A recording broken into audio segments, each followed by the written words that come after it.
सास का घूंघट। ये है देविका। देविका पढ़ी लिखी और मॉडर्न लड़की है, लेकिन उसकी शादी ऐसे परिवार में हुई है जो गांव में रहता है।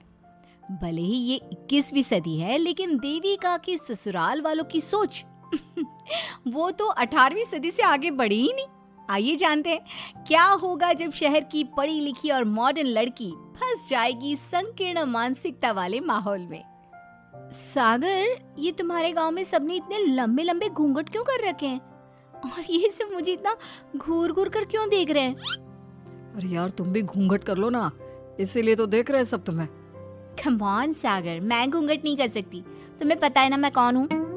लेकिन देविका, मेरे पिताजी, चाचा जी, बड़े भैया और जीजा जी ने तुम्हें बिना घूंघट के देख लिया ना तो बहुत गुस्सा होंगे और न जाने कौन कौन से फरमान सुनाएंगे। घर चलो, देखा जाएगा जो होगा। सागर देविका से कई बार कहता है कि वो घूंघट कर ले, लेकिन देविका सागर की नहीं सुनती और अपने ससुराल के दरवाजे पर पहुंच जाती है। जब देविका वहां पहुंचती है तो देखती है कि उसकी सास बिमला, चाची सास कम्मो और जेठानी सुजाता ने लंबा सा घूंघट कर रखा था, पर उनकी ननद वीना ने घूंघट नहीं किया हुआ था। लेकिन हाँ, उसने सर पर सलीकी के साथ दुपट्टा जरूर ओढ़ा हुआ था। सागर अपनी पत्नी को सबसे मिलवा रहा होता है, तभी सागर के पिता जोगिंदर बोलते हैं, सागर, तूने बहू को इस घर के तौर तरीके नहीं समझा। हमारे घर की औरतें बिना घूंघट के किसी पर आए मर्द के सामने नहीं आती और तू इसे ऐसे ही ले आया। पिताजी, मैं समझा दूंगा। वो नई नई शहर से आई है ना, इसलिए उसे पता नहीं है। सागर की बात सुनकर उसके चाचा जी महेंद्र बोलते हैं, ये बात तो तुझे गांव में कदम रखते ही अपनी बीवी को समझानी चाहिए थी। हमारा गांव में बहुत नाम है। तेरी बीवी ऐसे गांव भर में घूमेगी तो क्या इज्जत रह जाएगी हमारी। ये बोलकर जोगिंदर और महेंद्र वहां से चले जाते हैं। शाम को घर की सारी औरतें खाने की तैयारी करती है। खाना तैयार हो जाता है, लेकिन घर की कोई भी औरत खाना नहीं खाती। बहुत रात हो जाती है, तब देविका कहती है, सासू माँ, खाना बने हुए तो देर हो गई, रात भी बहुत हो गई है, हम लोग खाना क्यों नहीं खा रहे हैं? अरे बहू, ये क्या बोल रही हो? हमारे यहाँ घर की औरतें तब तक खाना नहीं खाती जब तक घर के मर्द खाना ना खा ले। लेकिन इतनी देर हो गई, आप सबको भूख नहीं लग रही क्या? तभी देविका की जेठानी सुजाता कहती है, लग तो रही है, लेकिन यहाँ की यही रीत है, ये निभानी तो पड़ेगी ना। भाभी जी, ये रीत नहीं है, औरतों को प्रताड़ित करने का एक तरीका है। अगर इस घर के आदमी पूरी रात नहीं आए तो पूरी रात खाना नहीं खाओगी क्या? देविका ये बोलकर सीधा सागर के पास जाती है। सागर उसे समझाता है, देविका, यहाँ ऐसा ही होता है, तुम थोड़ा सब्र कर लो, पिताजी और चाचा जी आते ही होंगे, फिर हम सब खाना खाएंगे। सागर देविका को समझा ही रहा था, तभी देविका की ननद वीना आकर कहती है, सागर, खाना खाने आ जाओ, पिताजी और चाचा जी आ गए हैं। चलो देविका, तुम्हारा इंतजार खत्म हुआ। सागर खाने के लिए बैठ जाता है। जब सब खाना खाने बैठते हैं तो देविका भी बैठ जाती है। सागर धीरे से उसे कहता है, अरे देविका, ये क्या कर रही हो? तुम इस तरह हमारे साथ खाना नहीं खा सकती। मगर क्यों सागर, मुझे भूख लगी है, सब लोग खा रहे हैं तो मैं क्यों नहीं खा सकती? ये हमारे घर का नियम है, पहले घर के आदमी खाते हैं और बाद में औरतें। लेकिन सागर, हमारे घर में तो ऐसा कोई नियम नहीं है। देविका और सागर में बहस छिड़ जाती है। तब सागर का बड़ा भाई कहता है, सागर, तेरी बीवी को एक बार में समझ में नहीं आता क्या कि इस घर की औरतें मर्दों के खाना खाने के बाद ही खाना खा सकती है? भैया, मैं देविका को यही समझा रहा था। मुझे तो लग रहा है कि इसके दिमाग में कोई बात ही नहीं बैठती एक बार में। भैया, मेरे दिमाग में बात तब बैठेगी ना जब आपकी बात कोई ढंग की होगी। अरे आखिर क्यों घर की औरतों को आप लोगों की बात खाना मिलेगा? हाँ, अब से पहले घर की किसी औरत ने घर की किसी मर्द से इस लहजे में बात नहीं की थी, इसलिए वो सब देविका की बात सुनकर हैरान रह गए। तभी सागर की जीजा और वीना के पति कल्याण जी कहते हैं, ये क्या है सागर, इस घर की दीवारों को औरतों की इतनी ऊंची आवाज सुनने की आदत नहीं है। अपनी बीवी को बोल जरा होश से काम ले और चुपचाप चली जाए। क्यों चली जाऊं मैं चुपचाप? इस घर की औरतें आपकी हर बात बर्दाश्त कर लेंगी, लेकिन मैं शहर की पढ़ी लिखी लड़की हूँ। आपके कोई भी फालतू के रीति रिवाज मैं नहीं बर्दाश्त करने वाली। इस तरह देविका ने सारे घर की औरतों के लिए मिसाल पैदा कर दी। जोगिंदर के घर में पहली बार किसी महिला ने विरोध का स्वर उठाया है, ये बात घर के किसी मर्द को बर्दाश्त नहीं हो रही है। तभी जोगिंदर कहता है, महेंद्र, मोहन, इस बेशर्म लड़की को कमरे में बंद कर दो और आज इसे कोई खाना नहीं देगा। अगर किसी ने इसे खाना दिया तो मैं उसे जिंदा नहीं छोड़ूंगा। महेंद्र और मोहन उसे कमरे में बंद कर देते हैं और उसे खाना भी नहीं देते। रात के 3 बज जाते हैं। भूख की वजह से देविका को नींद भी नहीं आती। तभी उसे कुछ महसूस होता है। ऐसा लग रहा है कोई दरवाजा खोल रहा है, लेकिन इतनी रात को कौन हो सकता है? कहीं सागर तो नहीं? देविका उम्मीद भरी नजरों से दरवाजे की तरफ देखती है, लेकिन दरवाजा खोलने वाला सागर नहीं बल्कि विमला और कम्मो है। माँ जी, चाची जी, आप दोनों? बहू, ये ले, हम तेरे लिए खाना लाए हैं, खा ले।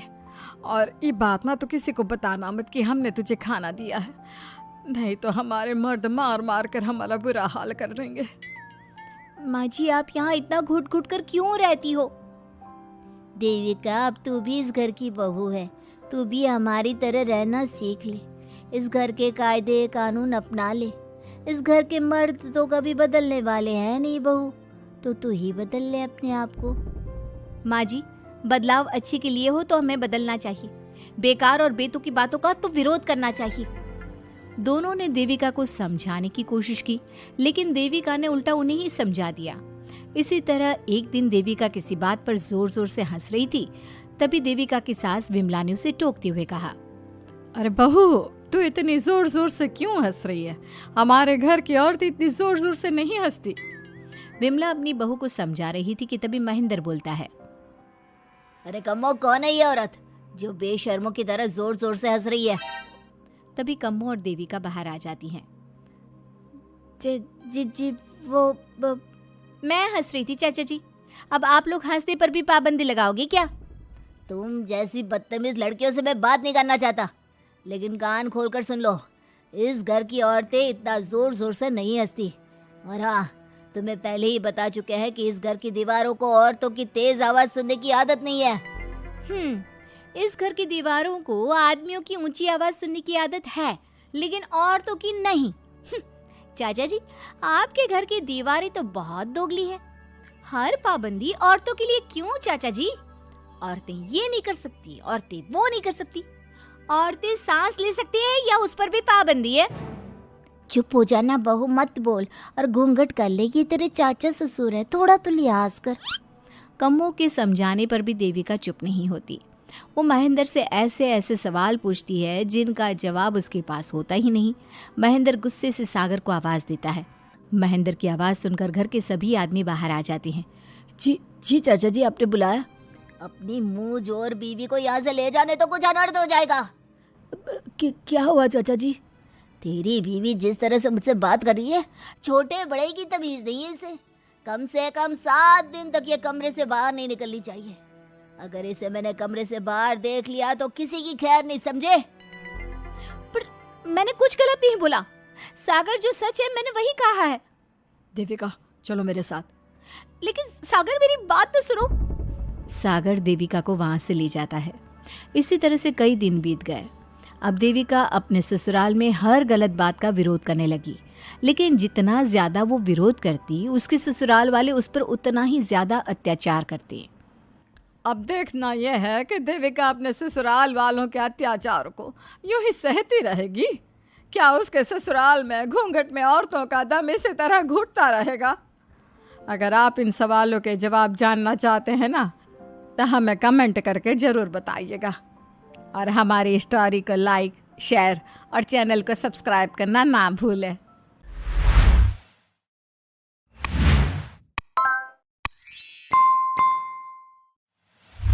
सास का घूंघट पार्ट 2।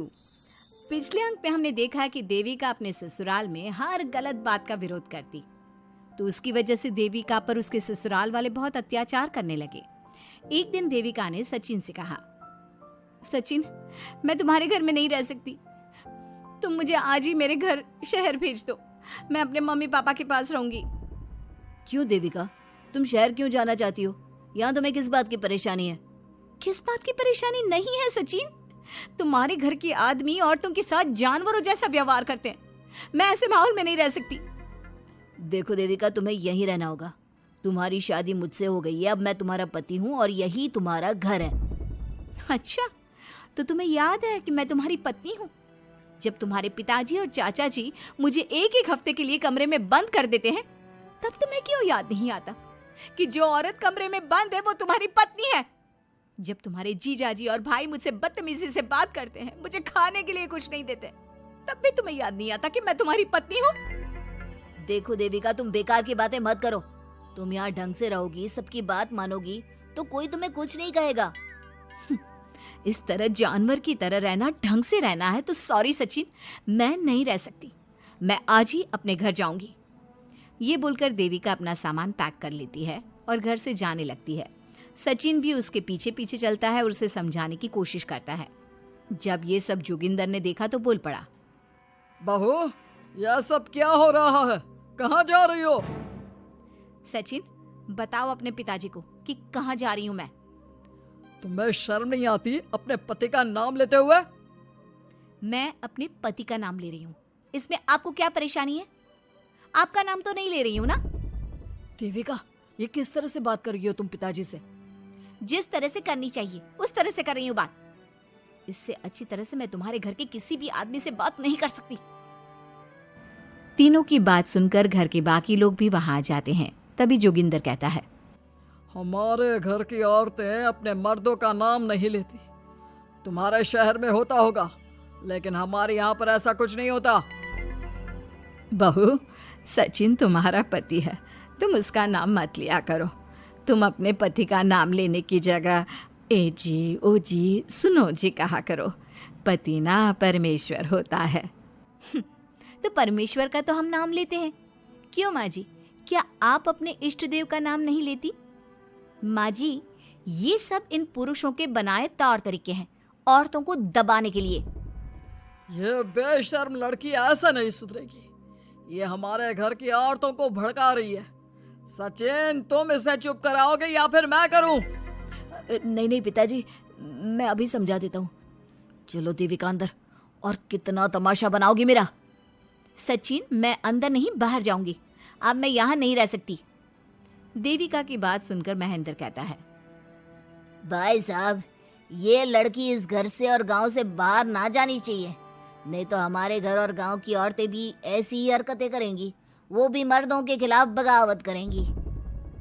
और मैं भी देखती हूँ कि मुझे घर से बाहर जाने से कौन रोकता है। बहू, इनसे बहस करने का कोई फायदा नहीं। तुम अंदर चलो। इस गांव के मर्दों के अंदर बहुत अहंकार भरा हुआ है।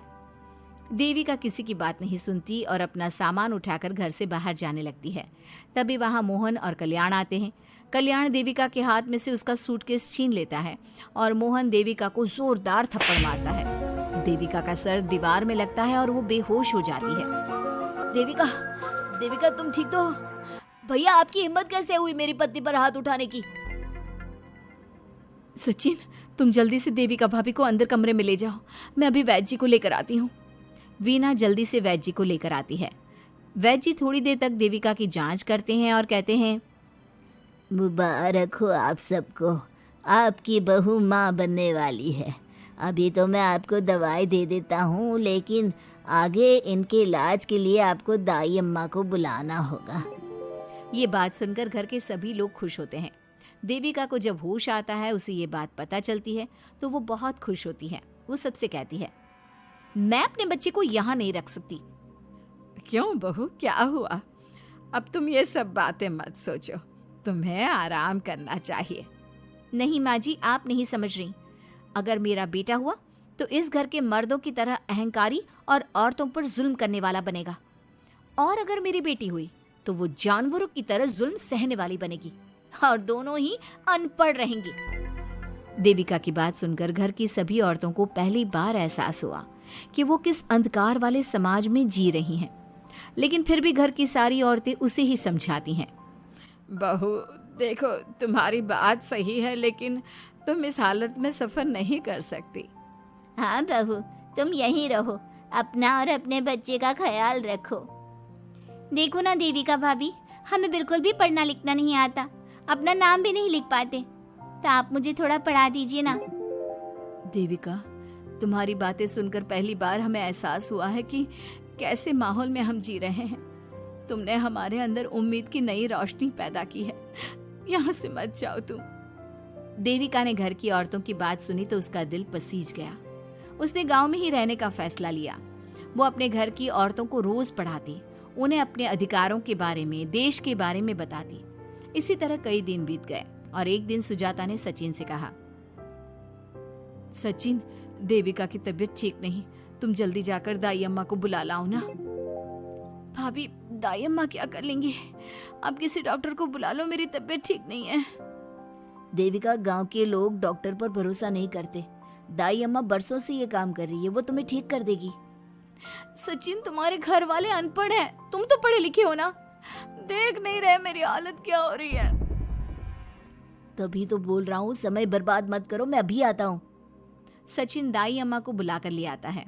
दाई अम्मा घरेलू नुस्खों से देविका का इलाज तो कर देती है। कुछ समय के लिए उसकी हालत भी स्थिर हो जाती है, लेकिन वो पूरी तरह से ठीक नहीं होती। फिर देविका सचिन से कहती है, सचिन, मुझे समझ में नहीं आ रहा तुम मुझे डॉक्टर के पास क्यों नहीं ले जा रहे। मैं माँ बनने वाली हूँ और मुझे ये भी नहीं पता कि मेरा हेमोग्लोबिन कितना है। दाई अम्मा कर रही है ना तुम्हारा इलाज। लेकिन दाई अम्मा को कुछ समझ में नहीं आ रहा कि मेरे साथ क्या हो रहा है। अगर देखो तुम मुझे नहीं लेकर गए ना तो मैं खुद ही चली जाऊंगी। अगले दिन देविका की तबीयत दोबारा बिगड़ जाती है और दाई अम्मा के किसी भी नुस्खे से वो ठीक नहीं हो रही थी। देविका ने सारी हिम्मत जुटाई और वो अकेले ही डॉक्टर के पास जाने लगी। उसे देखकर मोहन कहता है, बहू, इस हालत में कहाँ जा रही हो? आप लोगों के भरोसे रही ना तो आप लोग मुझे मार ही डालोगे। डॉक्टर के पास जा रही हूँ मैं। बहू, तेरा दिमाग तो ठिकाने पर है। हमारे घर की औरतें मर्दों से इलाज नहीं कराती। हे भगवान, इन जाहिल लोगों को मैं कैसे समझाऊं। डॉक्टर औरतें भी होती हैं। बहू, तो हमें पागल मत बना। हमने तो कभी कोई महिला डॉक्टर नहीं देखी। तू झूठ बोलकर निकलना चाहती है ना? इस गांव की सरहद से आप लोग कभी बाहर नहीं गए ना, इसलिए आप लोगों को नहीं पता कि महिलाएं डॉक्टर के अलावा क्या क्या है। ए लड़की, तुझसे तमीज से बात कर रहे हैं तो तू ज्यादा हवा में मत उड़। बोला ना एक बार, चल अंदर जा। चाचा जी, मैं अंदर नहीं जाऊंगी, डॉक्टर के पास जाऊंगी। मेरा इलाज सिर्फ डॉक्टर ही कर सकता है। ये बोलकर देविका घर से निकल रही थी कि तभी जोगिंदर ने उसे कमरे में ले जाकर बेड पर जोर से धक्का दे दिया, जिसकी वजह से देविका के पेट में चोट लग गई और वो दर्द की वजह से जोर जोर से चिल्लाने लगी। ये देखकर घर की सारी औरतें देविका को संभालने लगी। देविका, हिम्मत रखो, सब ठीक हो जाएगा। देविका भाभी, आप ठीक हो ना? माँ, कुछ करिए ना, भाभी की तबीयत बहुत खराब हो रही है। लेकिन मैं क्या कर सकती हूँ? भाभी, कुछ तो करो, कहीं बहू को कुछ हो ना जाए। उधर जोगिंदर मेन गेट पर बड़ा सा ताला लगा देता है और कहता है, आज के बाद इस घर से कोई भी औरत बाहर नहीं निकलेगी। देविका का बच्चा भी इसी घर में होगा, ये जिंदा रहे या मर जाए। जोगिंदर की बात सुनकर सभी औरतें बाहर आती हैं। जब विमला को इस बात का एहसास हो जाता है कि जोगिंदर देविका को डॉक्टर के पास किसी कीमत पर नहीं जाने देगा, तब विमला पहली बार अपना घूंघट उठाकर तेज आवाज में कहती है, मैं भी देखती हूँ देविका को डॉक्टर के पास जाने से कौन रोकता है। आज देविका डॉक्टर के पास जाकर रहेगी। देविका की सास का घूंघट आखिरकार उतर ही गया। घर के आदमियों ने पहली बार विमला का ये रूप देखा था और उसकी तेज आवाज पहली बार सुनी थी। क्या विमला अपनी बहू की जान बचा पाएगी या जोगिंदर अपनी पत्नी की आवाज भी दबा देगा? ये जानने के लिए हमारे अगले एपिसोड का इंतजार कीजिए और हमें कमेंट में ये भी बताइए कि घर की औरतों को आगे क्या कदम उठाना चाहिए।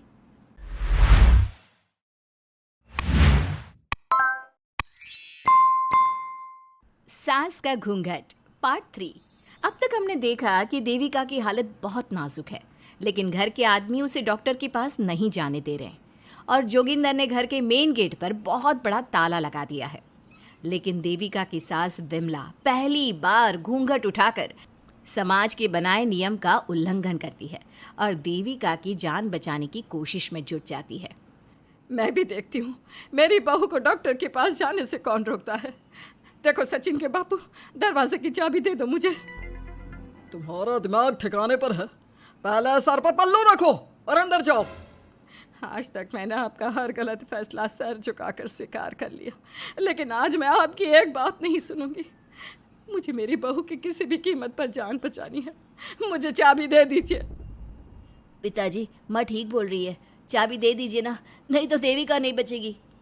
देविका मरती है तो मर जाए, लेकिन यह दरवाज़ा नहीं खुलेगा।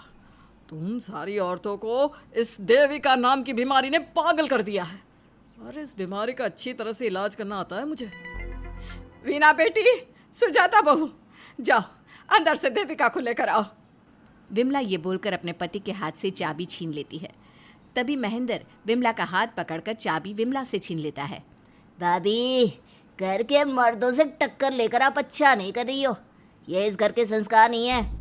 महेंद्र की बात सुनकर कम्मू अपने पति के हाथ से चाबी छीनकर कहती है, इस घर के संस्कार क्या है हम अच्छी तरह से जान गए हैं।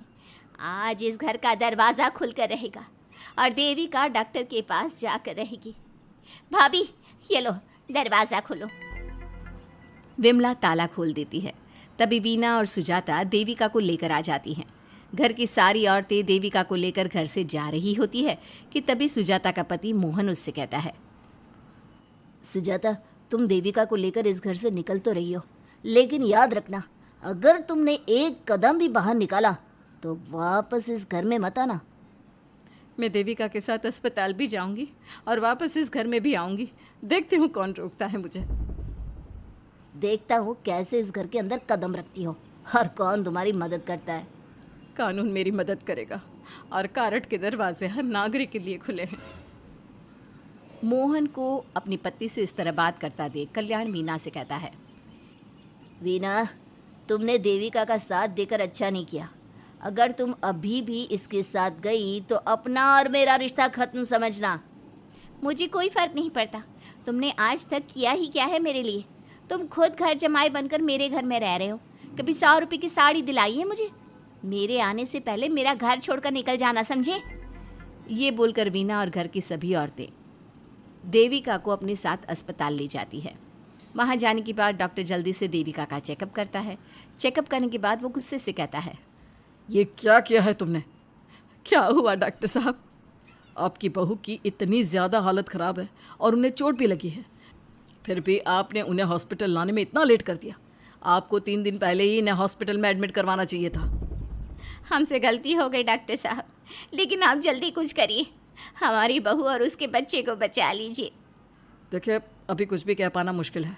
हम माँ और बच्चे में से किसी एक को ही बचा सकते हैं। आप सोच लो किसे बचाना है।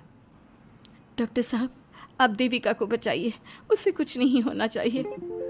देखिए, हमें देविका का ऑपरेशन करना पड़ेगा। आप इनके पति को बुलाइए, हमें कुछ पेपर पर साइन करवाने हैं। डॉक्टर की बात सुनकर सभी औरतें सोच में पड़ जाती हैं। तभी वीना कहती है, डॉक्टर साहब, इनके पति नहीं आ सकते। ये इनकी सास है विमला देवी, आप इनसे साइन करवा लीजिए। लेकिन पेशेंट की हालत इतनी नाजुक है, इनके पति है कहाँ? वो अपने आदमी होने का धर्म निभा रहा है। पति धर्म के बारे में उसे कुछ नहीं पता। डॉक्टर साहब, वो नहीं आएगा। क्या क्या करना है आप मुझे बताइए। थोड़ी देर बाद डॉक्टर देविका का ऑपरेशन शुरू कर देते हैं। जब वो ऑपरेशन थिएटर से बाहर आते हैं तो कहते हैं, आप लोगों की किस्मत अच्छी है, देविका भी सुरक्षित है और उसका बच्चा भी। डॉक्टर, बेटा हुआ है या बेटी? बेटा हुआ है। सब लोग बहुत खुश होते हैं। कुछ दिन तक देविका उसी हॉस्पिटल में रहती है और उसके ससुराल की औरतों ने उसका बहुत ध्यान भी रखा।